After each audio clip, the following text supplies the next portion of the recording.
भावंडांनो, आपल्या सर्वांचं मी या ठिकाणी मनपूर्वक धन्यवाद मानतो। ज्यावेळी भंडारा शहरामध्ये नव्हे तर या भंडारा जिल्ह्यामध्ये ओबीसी जनगणना संकल्प यात्रेचं आगमन झालं, तेव्हा प्रत्येक गावागावामध्ये उत्स्फूर्तपणे ओबीसी समाजाच्या वतीने, ओबीसी सेवा संघाच्या वतीने ओबीसी जनगणना संकल्प यात्रेचं आपण अतिशय उत्स्फूर्तपणे या ठिकाणी स्वागत केलेलं आहे। भावंडांना, ही आपल्या हक्काची लढाई आहे। या लढाईच्या माध्यमातून आपल्या मुलांचे जे काही प्रश्न आहेत ते प्रश्न घेऊन आम्ही या ठिकाणी या यात्रेत निघालेलो आहोत। मागील 90 वर्षापासून ओबीसी समाजाची जनगणना झाली नाही। या देशामध्ये गाढवांची जनगणना होते, वाघांची जनगणना होते, परंतु ओबीसीची जनगणना होत नाही। दर 10 वर्षाने होणाऱ्या जनगणनेमध्ये एससी एसटीचा कॉलम असतो, परंतु ओबीसीचा कॉलम राहत नाही। जोपर्यंत आमची संख्या निश्चित होणार नाही तोपर्यंत आम्हाला आमच्या लोकसंख्येच्या प्रमाणामध्ये बजेट मिळणार नाही, आणि आमच्या लोकसंख्येच्या प्रमाणामध्ये आम्हाला बजेट मिळणार नाही तर आम्हाला आमचे हक्क अधिकार कसे मिळणार आहेत? भावंडांनो, आमच्या लोकप्रतिनिधींनी, एखाद्या वेळी आमच्या आमदारांनी, खासदारांनी आम्हाला समाजाचं सभागृह नाही बांधून दिलं तरी चालेल, रस्ता नाही बांधला तरी चालेल, परंतु आमचे हक्क अधिकार आम्हाला मिळाले पाहिजेत। यासाठी आमच्या प्रतिनिधीकडे आपण मागणी केली पाहिजे। भावंडांनो, ही संकल्प यात्रा या सरकारला आवाहन करत आहे की येणाऱ्या 2024 मध्ये तुम्ही आमची जनगणना केली नाही, तुम्ही आम्हाला मोजलं नाही तर आम्ही तुम्हाला मोजणार नाही, हे सांगण्यासाठी आमची यात्रा आहे। भावंडांनो, आमची मुलं, गाव खेड्यातली पोरं उच्च शिक्षणासाठी शहरामध्ये जातात, शहरामध्ये शिक्षण घेतात, परंतु त्यांच्यासाठी वसतिगृहाची व्यवस्था नाही।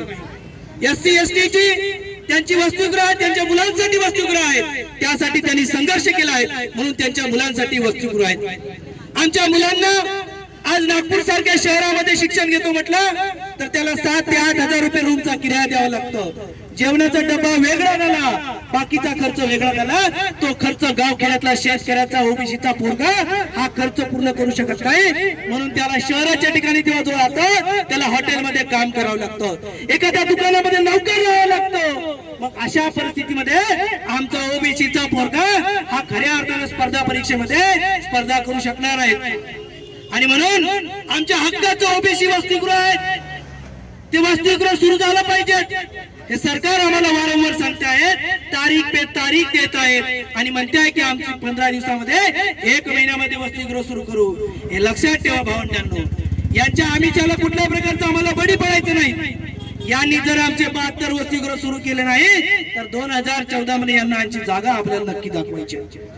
आधार योजना आहे, ही आधार योजना ज्याप्रमाणे एससी एसटीच्या विद्यार्थ्यांना स्वाधार योजना आहे, ज्या स्वाधार योजनेच्या माध्यमातून ज्या एससी एसटी विद्यार्थ्यांचा नंबर वसतिगृहामध्ये लागत नाही त्या विद्यार्थ्यांना दर महिन्याला शासन 7 ते 8 हजार रुपये महिना देते। तशाच प्रकारची योजना आमच्या ओबीसी समाजाच्या विद्यार्थ्यांना मिळाल्या पाहिजेत। त्यांनाही ज्या विद्यार्थ्यांचा हॉस्टेल नंबर लागणार नाही, जे विद्यार्थी रूम करून राहू शकतील, अशा विद्यार्थ्यांना सुद्धा आधार योजनेच्या माध्यमातून महिन्याला 7 ते 8 हजार रुपये मिळाले पाहिजे। ते आमच्या हक्काचे पैसे आहेत, ते आमच्या कामाचे पैसे आहेत। आम्ही जेव्हा एखादी सोयी खरेदी करतो तेव्हा त्याला कर देतो। आम्ही प्रत्येक गोष्ट खरेदी करत असताना तो कर भरतो, आणि कर स्वरूपामध्ये सरकारकडे गोळा होणारा पैसा, तो पैसा आमचा आहे आणि तो पैसा आमच्यावर खर्च झाला पाहिजे, हे सांगण्यासाठी यात्रा आहे। या यात्रेच्या माध्यमातून संपूर्ण ओबीसी समाजामध्ये जनजागृती करण्याचं काम होते आहे।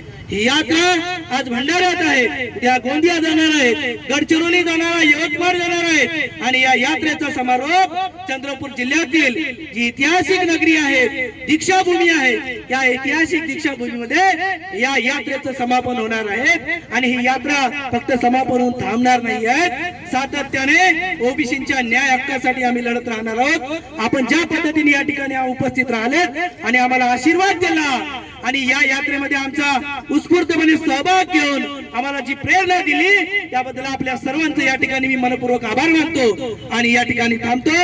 जय ओबीसी, जय संविधान।